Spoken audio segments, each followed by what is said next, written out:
Hey fans, voice the Gladiators, Tony Brown here to prepare you for Cleveland's Saturday night matchup against the Philadelphia-Soul. The Gladiators and Soul have made up one of the greatest rivalries in the Arena Football League since the first meeting between the franchises on May 2nd, 2008. On that day, the expansion Gladiators, led by the trio of Ray Filyaw, Otis Amy, and Marlon Jackson, shocked the undefeated Soul with a 12-point win at the Q. More storylines have added to the bad blood, including the relationship between the two head coaches. Cleveland's Steve Tunn coached quarterback Clint Dolezal for 2 years in Houston before Dolezal took the helm in Philadelphia. Clint and I go way back, so we know each other. I want to win, he wants to win.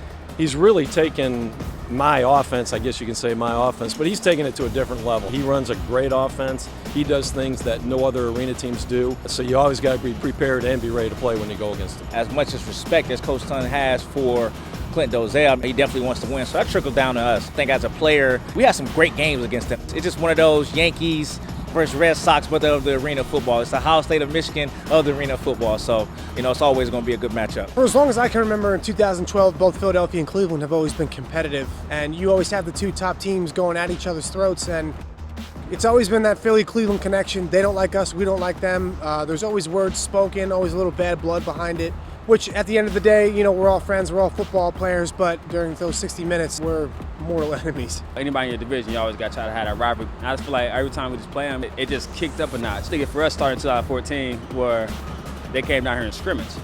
And it was a big scrimmage. It was fights and everything. I just feel like that was the breaking point of it's us against y'all every time we play y'all. In 2014, we played Philly 3 different times, and we beat them 3 different times, all in the last play of the game. 2015 was a completely different story. We played them 4 times, and they beat the heck out of us all 4 times. This year, they beat us twice. We've beat them once. We have to play a complete game, win all 3 phases, and that's something everybody says, but we really have to focus on that. Offense, defense, and special teams. But we just have to play hard for 4 quarters and play some of our best football. The Gladiators and Soul's rivalry continues Saturday when the two teams kick off from the PPL Center in Allentown, Pennsylvania at 6 p.m. Catch the call as always on 92.3 The Fan and ESPN3.com. Remember, Gladiators football is presented by Unique Home Solutions. Until next time, I'm Tony Brown.